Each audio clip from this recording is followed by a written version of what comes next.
Austyn Becsi. I'm a nurse practitioner student, and I'm going to be performing a musculoskeletal exam. Is that all right with you? Yes. Okay, may I have your name? Kimberly Michelle Becsi. And can I have your age? 60. And your ethnic background? Caucasian. Okay, so if at any point in time during the exam you feel any tenderness or pain, please let me know. I'm going to be performing hand hygiene. So to begin, I'm going to ask you some simple questions to assess your orientation. Can you tell me where you are? California. And then what day of the week is it? Sunday. And what month is it? June. Okay, thank you. I will first describe my findings for the general survey. Okay, so Kimberly Michelle is a 60-year-old healthy appearing, well-developed female. She's alert oriented ×3. She's pleasant and responsive to questions. Skin color is uniform and appropriate with her ethnic background. She is dressed appropriately for the situation and is well groomed. Position is upright. She is relaxed and is in no apparent distress at this time. I'm going to begin with assessing the cranial nerves. So we're going to start with cranial nerve 1, the olfactory, which mediates your sense of smell. So first I'm going to check for patency. So I'm going to have you occlude one side of your nostril. There you go. And then go ahead and breathe in. Okay. And then occlude the other nostril and go ahead and breathe in. Okay, so both nostrils are patent with good airflow. So now I'm going to have you close your eyes and I'm going to have you occlude the left nostril. Okay, and I'm going to go ahead and have you smell a scent. So what smell are you smelling? Orange. Okay. And then go ahead and occlude the right side of your nostril. And I will have you take a smell. The second scent, go ahead and take a smell. What do you smell? Peppermint. Okay. So cranial nerve 1 is intact. Patent. Cranial nerve 1 is intact. The patient was able to correctly identify the two scents, orange and peppermint. We're going to go ahead and assess cranial nerve 2, the optic nerve. First, I'm going to assess vision of each eye using a Snellen chart. So do you wear glasses? Yes. Okay. So I'm going to have you cover one eye and I'm going to have you read the smallest line that you can on the Snellen chart. And for the purpose of the video, I am the correct distance from the patient to assess the vision. What is the smallest line that you're able to read? The bottom. And it is LTFPH. okay, good. So your vision is 20/20 in your left eye. Go ahead and cover your left eye now. And then go ahead and read the smallest line that you can. LTFPH. Okay, good. So your vision is 20/20 as well in the right eye. Next, we are going to check the visual field using a confrontation test. So I'm going to go ahead and have you cover your left eye. Okay, and then you're going to go ahead and look at my nose and only my nose. And then tell me how many fingers I'm holding up. 2. Okay, and then go ahead and do the same thing on the other side. So look at my nose, and then how many fingers am I holding up? 3. Okay, good. The visual field is intact. There are no deficits found using the confrontation test. Okay, so next I'm going to do a fundoscopic exam using the ophthalmoscope. So I'm going to have you look straight ahead at the wall right here, and then you're gonna look, there's a letter on the wall that you're going to stare at, and I'm going to get close and look into your eye. It might be a little uncomfortable, but bear with me. Okay, so I'm going to go ahead and assess both eyes together and then state the findings after. So I would start from a distance.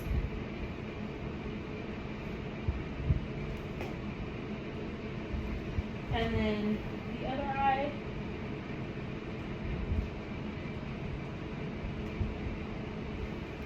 Okay, so the red reflex is visible and intact.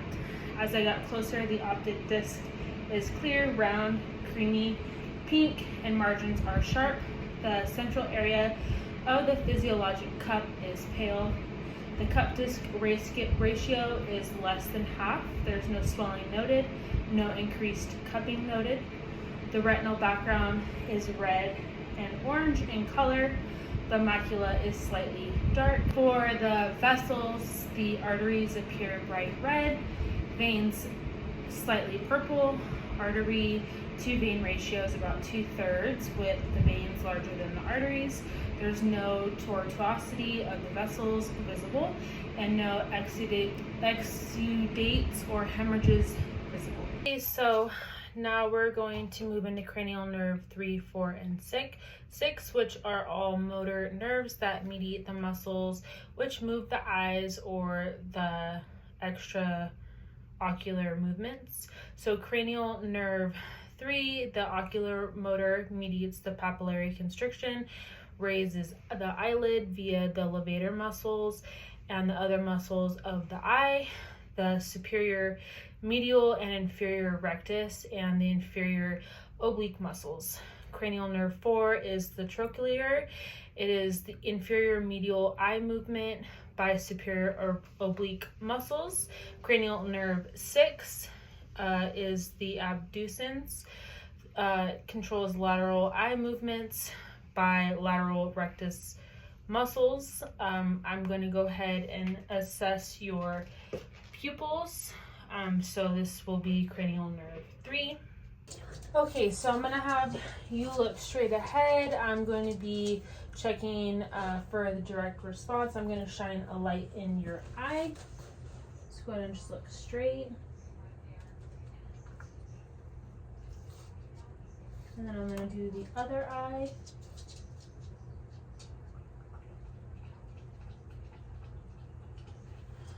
Okay, so consensual response in the opposite eye was intact. So I did the same with the other eye. The direct response was intact.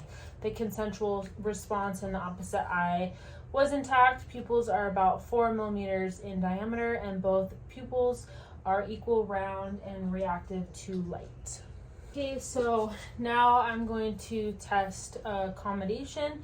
So I'm going to have you look straight ahead at the sign on the wall, and I'm going to have you look at my finger. Okay, so good. Accommodation is intact. Patient has perla. Pupils are equal, round, and reactive to light, and accommodation is intact. So now I'm going to test the extraocular movements in the 6 cardinal fields of gaze. So I'm going to have you follow my finger with your eyes.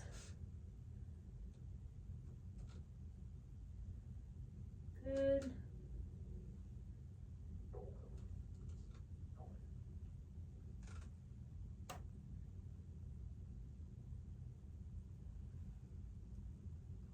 Good job. Okay, so the extraocular movements are smooth and full. I didn't see any nystagmus or any paralysis of the eye muscles. All right, so now I'm going to perform the corneal light reflex. So I'm going to have you look straight ahead at the chart on the wall, and I'm going to shine the pen light on the bridge of your nose.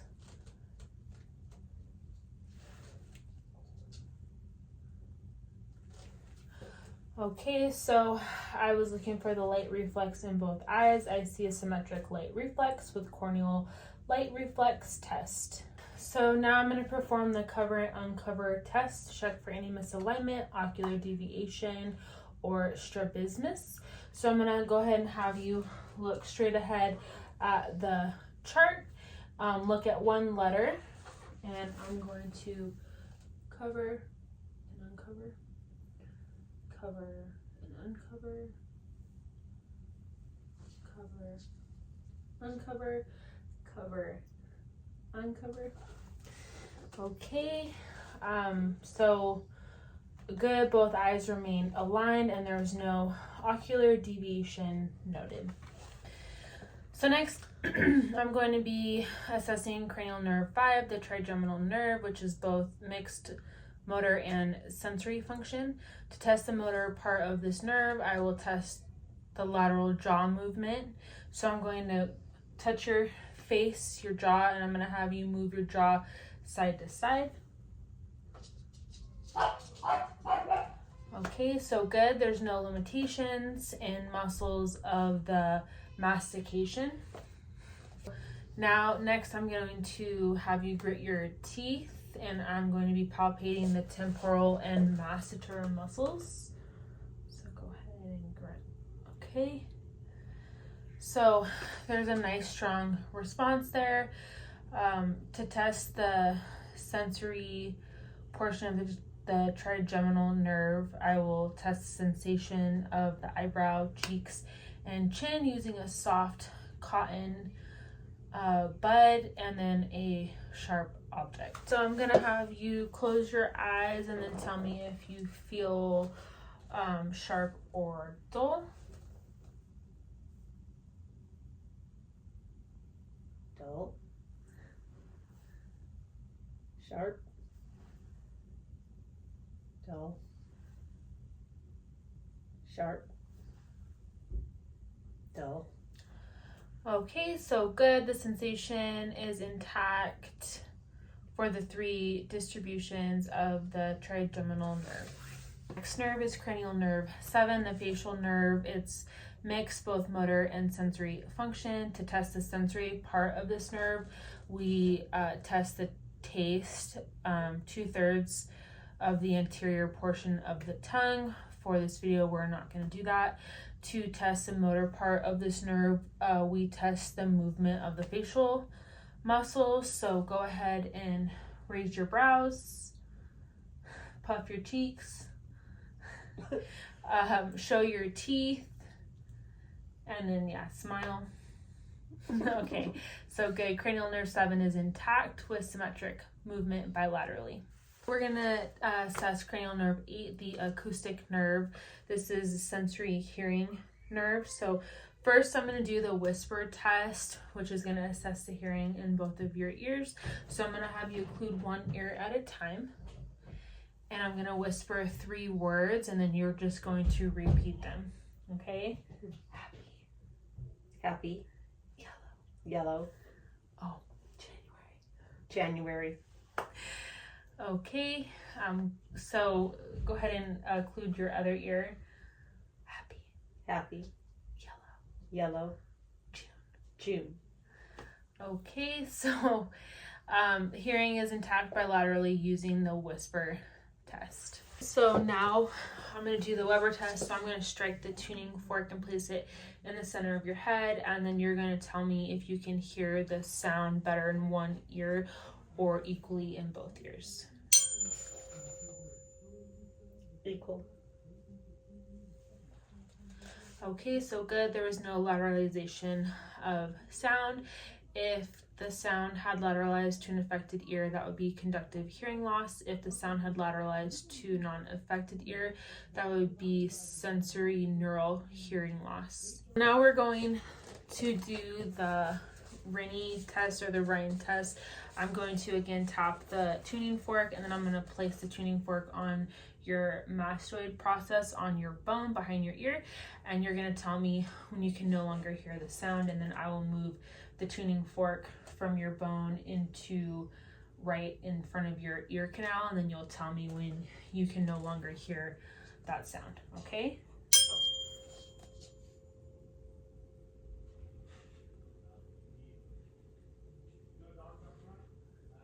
Okay.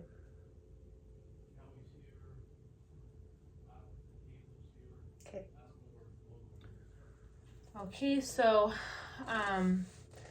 with the air conduction versus the bone conduction, there's a 2-to-1 ratio, which is a normal response when I was timing the as long as the amount of time that she was able to hear both areas. There's no conductive or sensory neural hearing loss. Now we're going to do the other ear, so I'm just going to have you face this way, and we're going to do the same thing.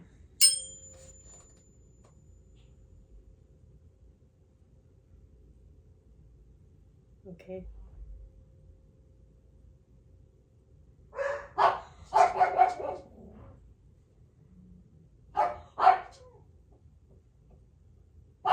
Okay. Okay, so again, there's a 2-to-1 ratio between air conduction and bone conduction on the opposite ear, which is a normal response, so there's no conductive or sensory neural hearing loss in that ear as well. That's cranial nerve 9, the glossopharyngeal nerve, and cranial nerve 10, the vagus nerve, which we assessed together. They're both mixed motor and sensory. The sensory, the taste mediates at the posterior 1/3 of the tongue and throat. We're not going to assess taste right now. And then for motor, it mediates the muscles of the larynx and the pharynx, which controls swallowing and phonation. So I'm going to have you open your mouth and say ah.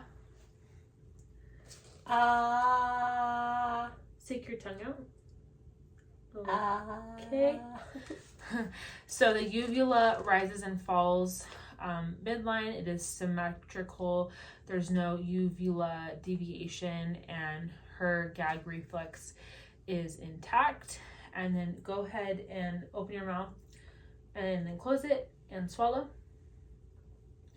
Okay, so cranial nerve 9 and 10 are intact as far as the motor function. Okay, so now we're going to assess cranial nerve 11, the spinal accessory nerve, which is a motor nerve. It mediates the trapezius and the sternocleidomastoid muscles. So I'm going to go ahead and place my hands on your shoulders and give me a shrug. Okay, don't let me push down. Good. She shrugs against resistance. And then I'm going to place my hand on her cheek and see if she can move towards the resistance. So good. She can push against full resistance. Cranial nerve 11 is intact. The last cranial nerve is cranial nerve 12. The hypoglossal is a motor nerve. It mediates the movement of the tongue. So I'm going to have you stick your tongue out. Okay, so tongue is midline. There was no tremor or deviation noted. And then you're going to push your tongue into your cheek. Okay, so good. Cranial nerve 12 is intact. Okay, so next we're going to be inspecting and palpating, starting with the head and the face. So I'm going to go ahead and touch you. I'm going to touch the hair and the head, the scalp and skull. So upon inspection and palpation, the hair is soft, it's evenly distributed. There's no signs of alopecia. The scalp and skull is normocephalic. There's no masses, lesions, tenderness, or drainage noted. Facial features are symmetric. The skin is smooth, pink, warm, and dry. There's no edema or swelling noted. Okay, so I'm going to palpate your frontal sinuses. Let me know if you have any tenderness. Any tenderness? No. Okay, and then the maxillary sinuses, do you have any tenderness? No. Okay, for the eyes, we're going to inspect both of them. The eye structures are symmetric. There's no ptosis noted. There is no drainage, crusting, or lesions or edema noted on the eyelids. So I'm going to pull down on the lower lid. Can you remove your glasses? Okay. All right, so the sclera is non-isteric. The conjunctiva is pink, moist, and there is no discharge noted. The cornea is clear and without opacities, and the iris is flat. For the ears, we're going to inspect and palpate. So I'm just going to touch your ears. Okay, so the ears are in alignment with the outer canus of the eyes. The auricle is non-tender, no redness, no tenderness or swelling, discharge, or skin tags noted. The mastoid process, do you feel any tenderness here? No. Okay, so there's no tenderness or masses noted bilaterally. I'm going to tug up and back on your ears. Let me know if you have any pain with that. Oh. Okay, so no tenderness or pain noted, no signs of otitis externa. We're now going to do the otoscopic exam. So I'm going to hold the otoscope with 3 fingers and my pinky against the face and pull the ear up to examine the ear.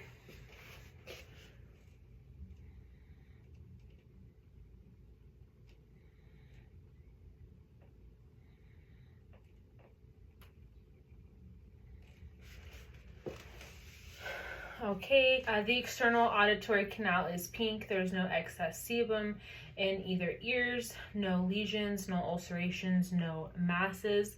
The tympanic membrane was pearly gray, neutral, no bulging, no erythema, no effusion. The left cone of light was at 7 o'clock. The right cone of light was at 5 o'clock. The handle and short process of the malleus is visible. So we're gonna move on to the nose. Let me turn this way. Yeah. So I'm gonna use the otoscope for this as well. So go ahead and put your, yeah.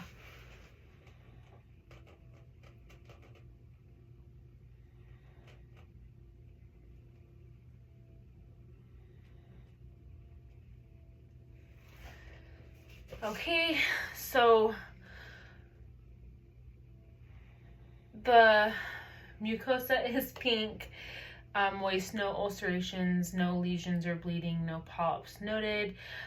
Inferior and midline turbinates are visible. Superior turbinate cannot be visualized.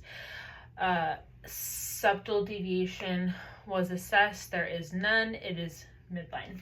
We're going to inspect the throat, starting with the lips. There is no ulcerations, no lesions, cracking, or dryness. I'm going to use a light. I don't have a tongue depressor, but I would use that, the tongue, for tongue depression. So go ahead and open your mouth. Okay, so the buccal mucosa on both sides is pink, moist, and free of any ulcerations, swelling, or nodules. Go ahead and smile for me. Show me your gums.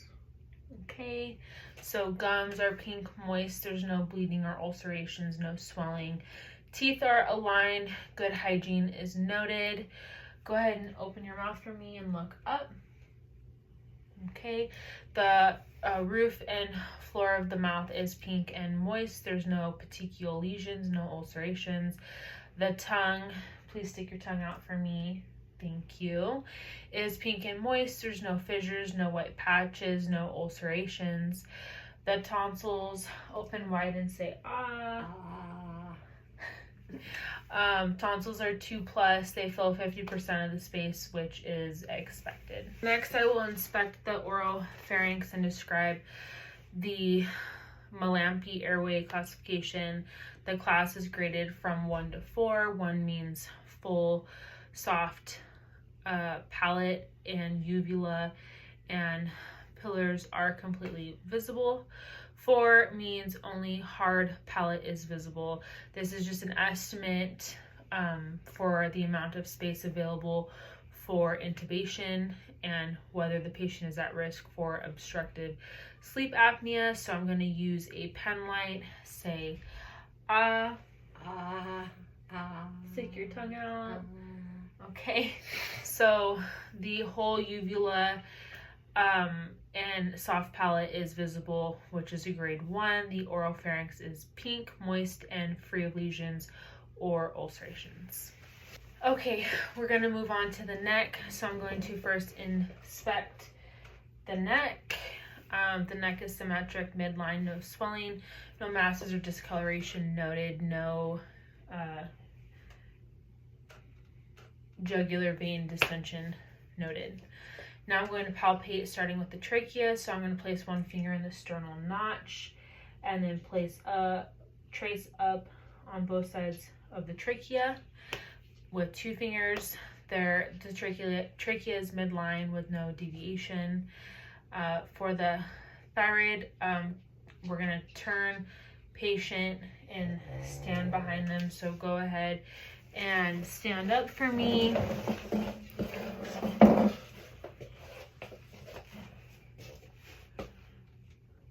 So I am placing my fingers on either side of the thyroid. Swallow for me.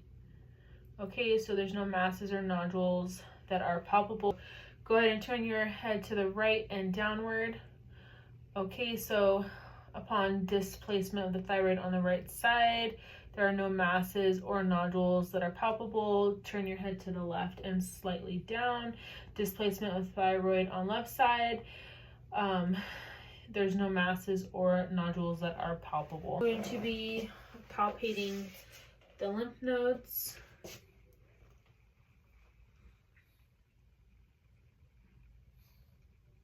Let me know if you have any tenderness or pain.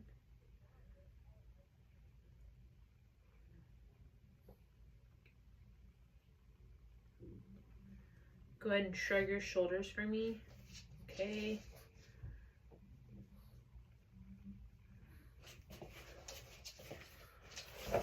Okay, so we palpated the pre-auricular, the post-auricular up behind the ears, the occipital behind the head, the tonsillar, the submandibular, the submental, the anterior superficial cervical, the deep cervical, the supraclavicular, and then the infraclavicular. All lymph nodes are less than 1 centimeter in size. They're soft and mobile. Abnormal lymph nodes are typically enlarged and can be hard, fixed, or tender. She did not express any tenderness during the lymph node examination. So we're going to be inspecting the posterior chest, the thorax. So I'm going to inspect my patient's back in a seated position. We're inspecting the posterior thorax. It is symmetric in size and shape. There's no lesions or scars, nevi, masses, nothing is visible. Skin is pink, smooth, dry, appropriate for ethnic background. Spinous process is straight, and the scapula are symmetric. No unusual curvature noted. No structural abnormalities are visible. The AP diameter ratio is 1:2. Patient is sitting relaxed and comfortable. We're going to palpate the posterior thorax. We're palpating bilaterally with the palms of the hands. Go ahead and let me know if there's any pain or tenderness noted. Do you have any pain or tenderness? No. Okay, no pain or tenderness noted. No masses, thrills, or heaves noted. For respiratory expansion, we're going to find T10, the inferior aspect of the scapular wing, and then move over and down 2. Place thumbs midline. Go ahead and breathe normally. Okay, so expansion is symmetrical, and we're going to check for tactile fremitus. So you're going to say 99 4 times. I'm going to use the palms of my hand and start at the very top and then move down bilaterally. So go ahead and say 99. 99, 99, 99, 99. All right, so vibrations are clear, strong, and symmetric. There's no dullness or fluid noted. We're going to do percussion, checking for resonance, making sure that it is hollow, clear, with low pitch lung sounds on the posterior thorax.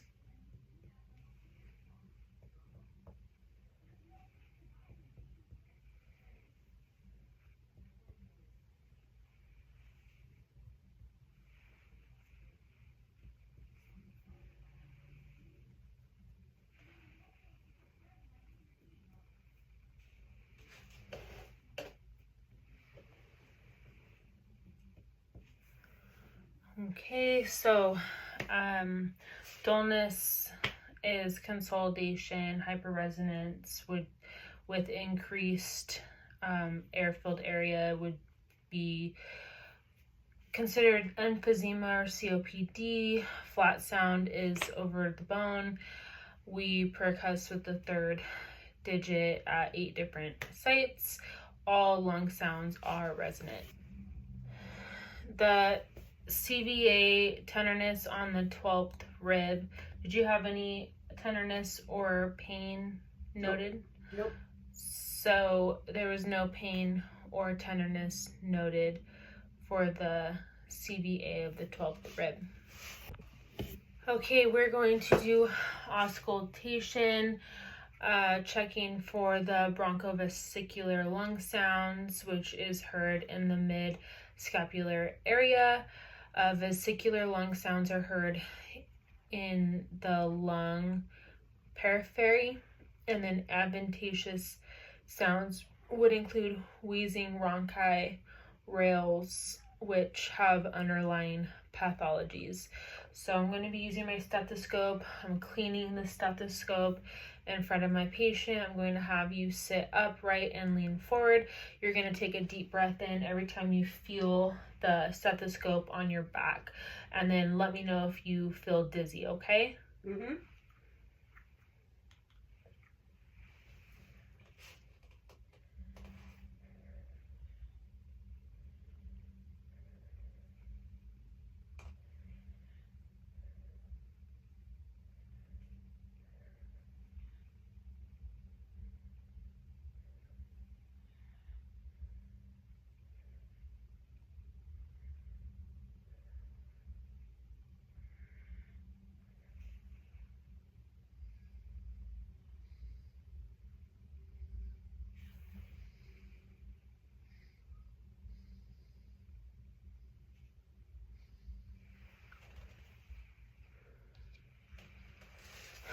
So 7, 8, and 9 are low and horizontal, and then we listen for the full inhale and exhale.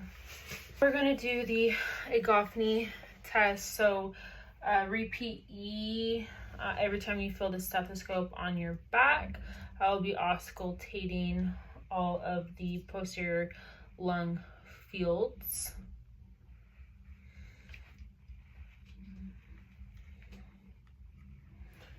Okay. E, E, E, E, E, E, E, E, E. So I only heard a muffled E sound, no changes to A, so there's no evidence of fluid or consolidation. The lungs are clear and auscultation was done bilaterally. So now we're going to be inspecting the anterior chest. I'm going to have the patient sit slightly forward, and we're going to inspect the anterior chest wall. It is symmetric. in size and shape. The AP diameter is less than the transverse diameter. Shoulders are symmetric.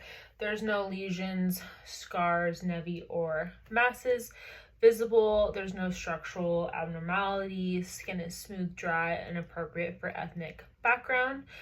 Respiratory rate and rhythm is assessed. It is quiet, rhythmic, and unlabored breathing. There is no use of accessory muscles. We're going to palpate the anterior chest.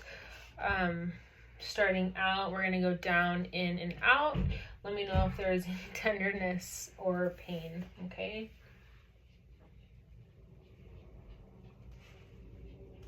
Nope. Okay. No tenderness or masses palpated.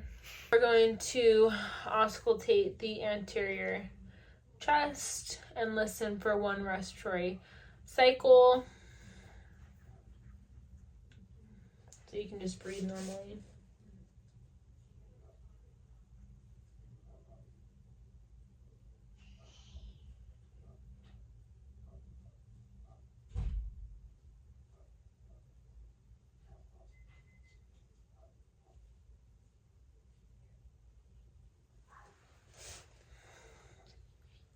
Bronchial breath sounds are located in the upper part of the respiratory tree over the trachea, tree anteriorly only. The bronchiovesicular breath sounds are heard over the bronchi. Vesicular breath sounds are heard over the peripheral lung tissue. Bronchi or wheezes or adventitious sounds could indicate COPD. There was none of that present at this time. So now we will go to the cardiovascular exam. So moving into the cardiovascular and peripheral vascular system, we're going to first describe all 6 points, the precordial points. So the first is the aortic at the second right intercostal space along the sternal border. So it is here. This is called the base of the heart. S2 is heard the best here. The second right across from it is the pulmonic, which is this at the second left intercostal space along the sternal border. Split S2 is heard best here. This is the only sound that may normally vary with inspiration. Then right below this is Erb's point. It is at the third left intercostal space along the left sternal border. The tricuspid is the fourth left intercostal space along the left sternal border. A split S1 is heard best here. And then the mitral is the fifth intercostal left midclavicular line. This is called the apex. X1 is heard best here. In the left lateral decubitus position, you may hear the S3 and S4, and then the mitral valve prolapse best at this point. Lastly, the epigastric area is below the xiphoid process, just left of the midline. This is where you may feel pulsations if there's any heart hypertrophy. Please note that mitral regurgitations, murmur, and aortic stenosis is heard best during systole. Next, I'm going to differentiate between the squat test and the Valsalva maneuver. So the squat test, I would listen in the mitral area with the patient standing. Listen as the patient squats. If you hear a click resolve, then it may be due to mitral valve prolapse. If the click increases, then it may be from the opening snap of aortic stenosis. The Valsalva maneuver, I would lay the patient in a supine position and again listen to the mitral area. As the patient lays supine, you put your hand on the abdomen and have the patient bear down as if they're having a bowel movement. If the click increases when the patient is bearing down, then it may be a mitral valve prolapse. If the click resolves or decreases, then it may be aortic stenosis. So now I will inspect the precordium. So I'm going to have the patient lie in a supine position, and inspect for any pulsations, lifts, or heaves. Now that the patient is in the supine position, again, we're assessing for any pulsations, lifts, or heaves, and there is none noted. So I'm going to be palpating all precordial areas for any thrills or pulsations. For heaves and lifts, I'm going to be using the pads of my fingers to feel each location.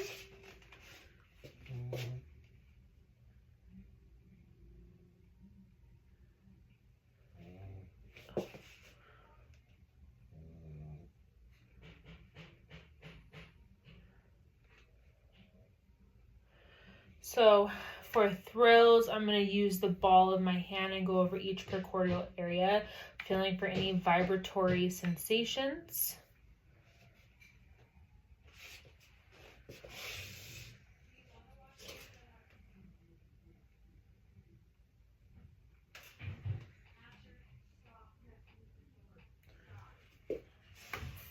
So there's no thrills or pulsations noted. For palpation of the apical impulse, which is the point of maximal impulse, with the patient supine, we're going to palpate at the fifth intercostal space midclavicular line. Feeling for that pulsation, the apical impulse should be less than 2.5 centimeters wide, brisk, and about less than 2/3 of systole. If the apical impulse is laterally displaced, it may be due to an enlarged heart. If the apical impulse is hyperkinetic, it may be due to young age, either recently exercised, hyperthyroidism, anemia, aortic stenosis, or aortic regurgitation. So I'm going to palpate that apical impulse.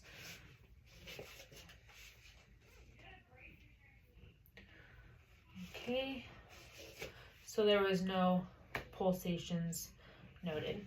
So I'm going to now auscultate all 5 precordial points. So I'm going to first listen with the patient in the supine position to all 5 precordial areas with the diaphragm of the stethoscope. And then I will listen to all 5 areas with the bell of the stethoscope in the supine position.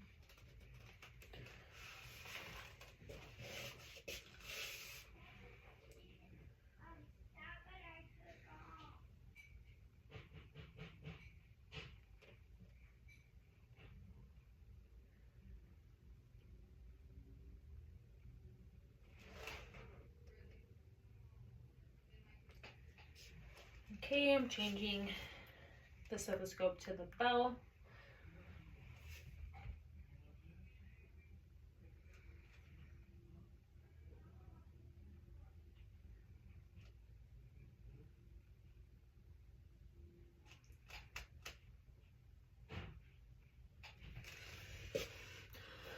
So now I'm going to verbalize the findings.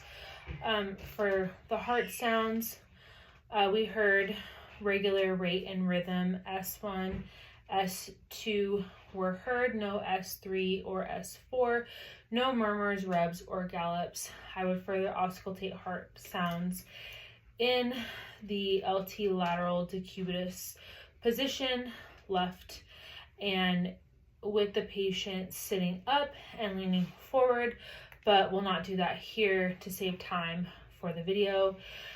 Next, we're going to listen to the arteries for any possible bruits. The patient will be in a supine position at about a 30-degree incline.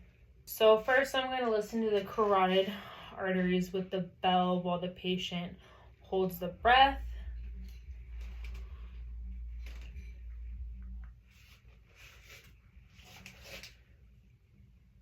Go ahead and hold your breath.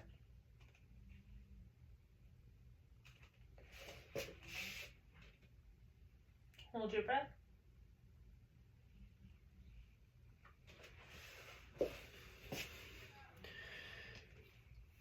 So, I auscultated the carotid arteries with the bell. Now I'm going to listen to the abdominal aorta, checking for any aortic bruit. For the carotid arteries, there was no bruits noted. For the abdominal aorta, I'm going to listen between the xiphoid process and the umbilicus midline with the bell.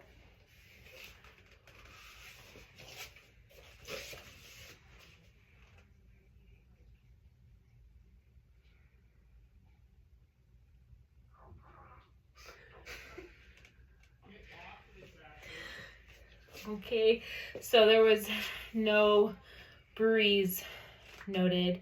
Now I'm going to listen to the renal arteries with the bell. The location is slightly below the abdominal aorta and lateral to the midline bilaterally.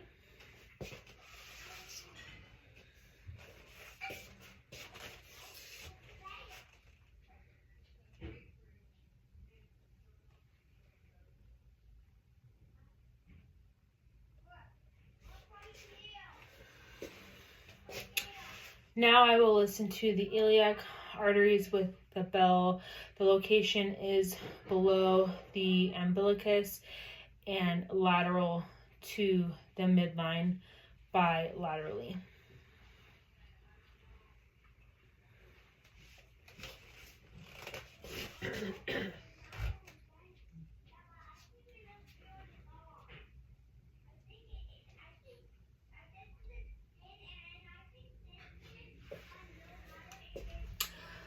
Lastly, we're going to listen to the femoral arteries with the bell of the stethoscope.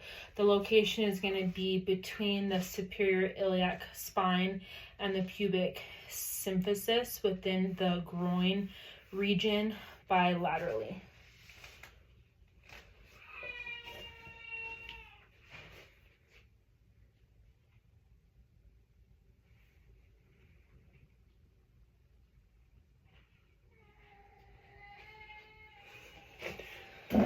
So no bruise were noted for any of the arteries. Now I'm going to assess pulses. The patient can remain laying supine. The pulses are graded on a scale of 0 to 3 plus. 0 is absent, 1 plus is weak, 2 plus is brisk, which is expected, and 3 plus is bounding. So we're going to check the radial pulses for 60 seconds with the timer to assess the rate bilaterally.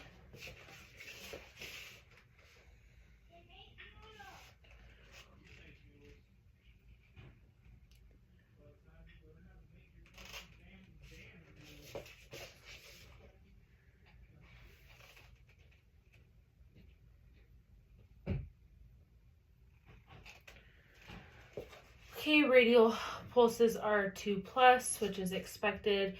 The femoral pulses are located halfway between the superior iliac spine and the pubic symphysis bilaterally, right below the inguinal ligament.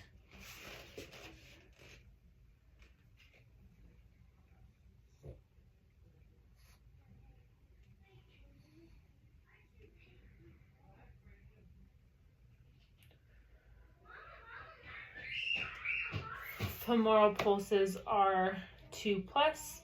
Popliteal is next. I'm going to have you bend your knee, one knee, maybe that one. Yeah, or bend this knee. Okay, so the popliteal pulses is going to, we're going to put the thumbs on the top of the knee and then push the fingers on the back of the knee to feel for the pulse. Both hands on the knee.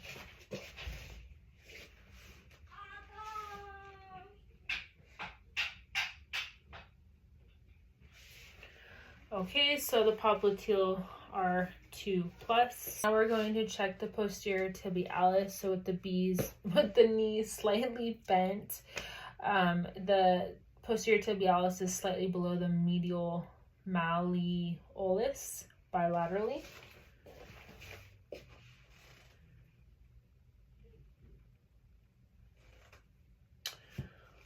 Okay, and then we're going to assess the dorsalis pedis, so keeping the knees bent on top of the foot, just lateral of the X extensor tendon on the great toe.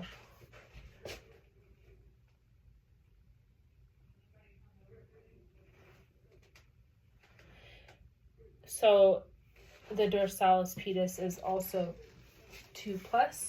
Now I'll check for edema in the lower and upper extremity. Hitting edema is soft, palpable swelling when you can push your thumb into the skin and there is depression after 1 to 2 seconds, graded on a scale of 4+.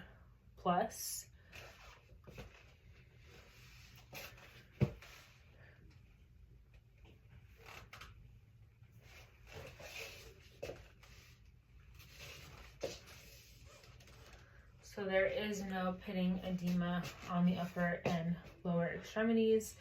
We would also assess for dependent edema, which is a form of pitting edema but occurs in the lower extremities from prolonged standing or sitting. Anasarca edema is generalized edema, usually due to liver kidney failure. Checking for edema, there is no dependent edema in the lower extremities or anasarca edema. Skin temperature is warm in the upper and lower extremities as expected. So I'm going to go ahead and have you please sit up for me and dangle your legs over here. Patient sitting upright, we're going to assess the skin, check for skin turgor directly below the collarbone.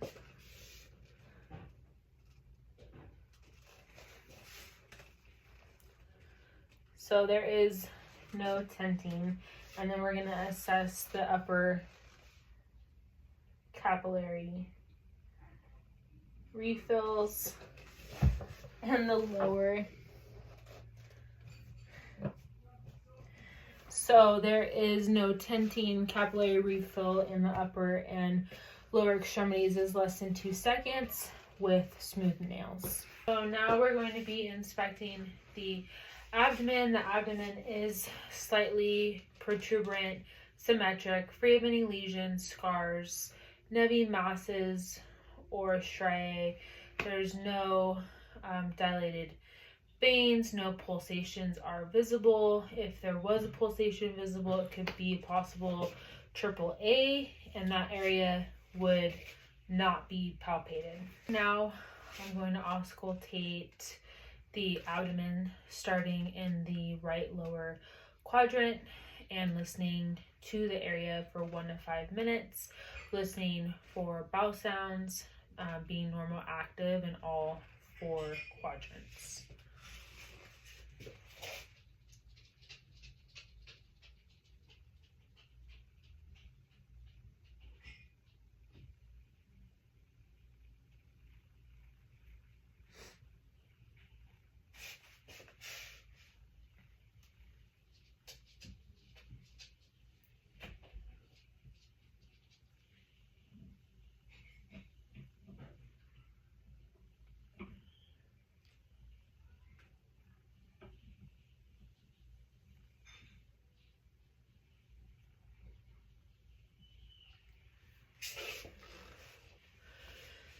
Okay, so we'll say that we listen for 1 to 5 minutes. I'm listening over the spleen and liver for any friction rub.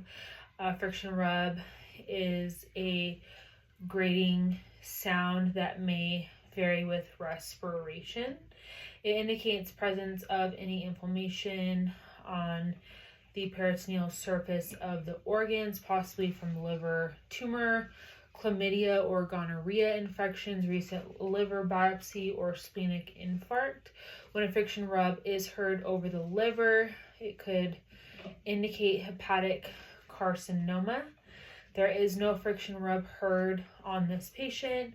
I was listening for venous hum, which is a soft systolic and diastolic hum that may be heard over the liver, epigastric, and umbilical region. It indicates increased colorectal circulation, as with hepatic cirrhosis. We're going to be percussing the abdomen using the reflex hammer. I'm going to be tapping on my 3rd digit starting in the right lower quadrant, we are looking for a tympanic sound throughout the abdomen. Probably no.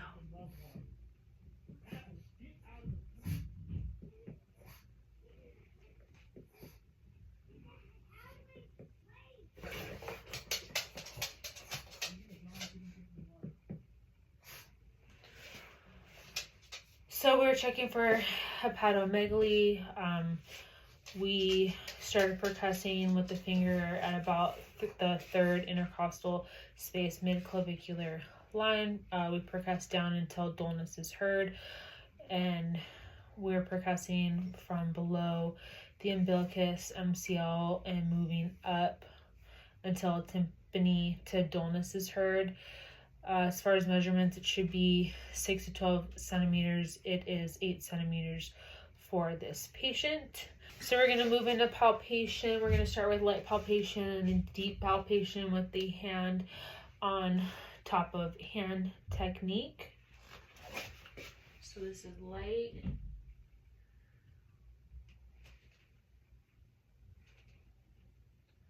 Did you have any pain or tenderness? Okay, and then this is deep.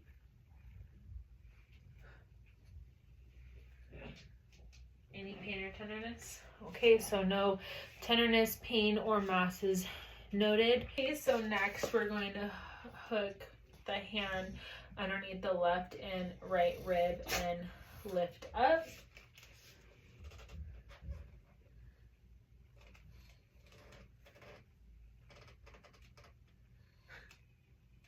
So there's no hepatomegaly or splenomegaly noted.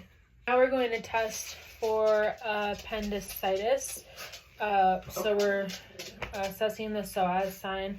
So I'm going to place my hand on the thigh and then ask the patient to raise the thigh against my hand. So go ahead and okay, do you have any pain? No. Okay, so pain would equal appendicitis. There's no pain here. The next sign is the obturator sign. So with the knees, or with one knee, go ahead and bend your knee. And then inward rotation of the hip. Do you have pain? No. Okay, so pain would equal appendicitis, but she's negative. Rebound tenderness, patient would feel sharp discomfort with pressure from palpation on releasing my hand of the left lower quadrant. So I'm gonna put some pressure. Did you have any pain? No. Okay, so rebound tenderness was negative. Next sign is the Rosling sign. So pressing deeply in the lower left quadrant and releasing quickly. The pressure pain on the right side would indicate appendicitis. So I'm going to go ahead and do that now. So we're going to do deep pain quick. Did you have pain on the right side? No? Okay, so that is negative. The test for cholecystitis is the Murphy sign. So pressing fingers under the right rib cage, pain on deep inspiration means a positive Murphy sign and an inflamed gallbladder.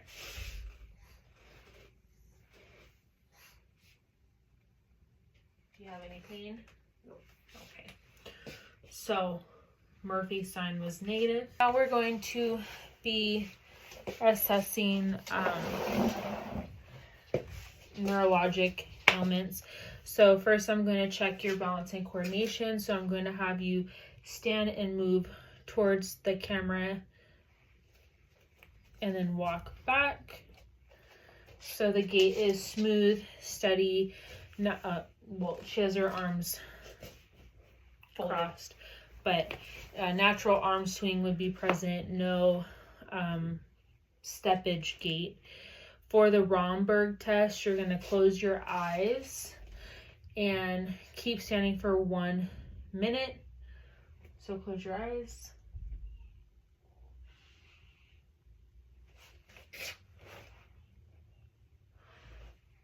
Okay, so we're gonna say that that was 1 minute, negative for wrong verb as expected.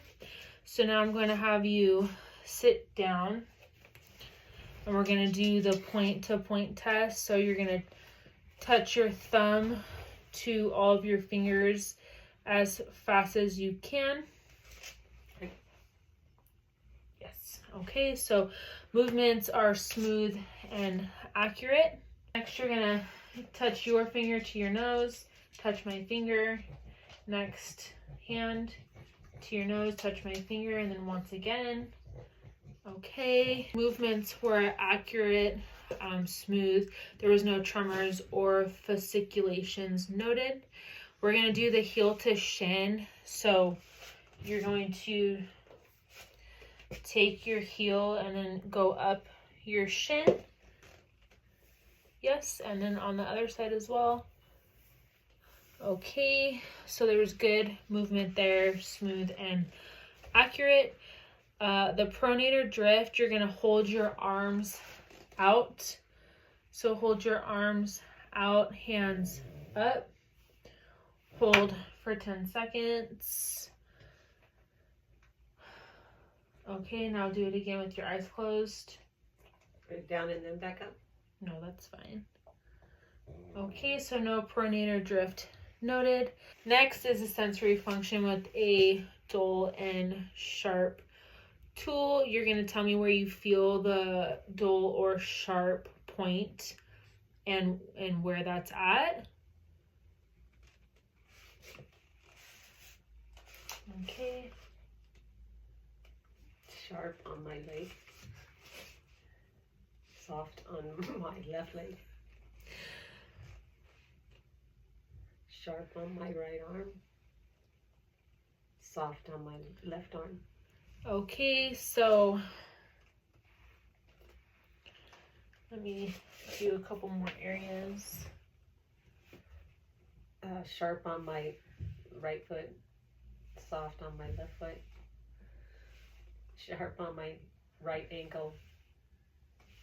So sharp on my other leg. Okay. So sensation is intact for both sharp and dull. Next, we're going to test discriminative sensation. So I'm going to have you close your eyes, open your hands. Tell me what I put in your hand. Just by the now? Yeah. Paper clip. Okay. A coin. Okay. Stereognosis intact. Go ahead and keep your eyes closed with your hands open and tell me what number I draw in your hand. And 8 in my left hand. Okay. Graphesthesia is intact. Discriminative sensation is intact bilaterally via stereognosis and graphesthesia. We're going to assess for the meningeal sign. Patient is laying flat on the table. Go ahead and move your head, touch your chin to your chest. Very good. You can lay back down. Nice smooth movement. No flexion of the knees or hips. That is a negative Brzezinski test. Patient is going to continue to lie flat on the table. Relax your legs. We're going to pull up patient's legs to straighten. So go ahead and straighten your legs, both legs. Do you have any pain in your lower back? No. Okay, so I don't feel any resistance when I try to straighten the leg, so that's a negative Koenig test. So this concludes the exam. Thank you for your assistance. You're welcome.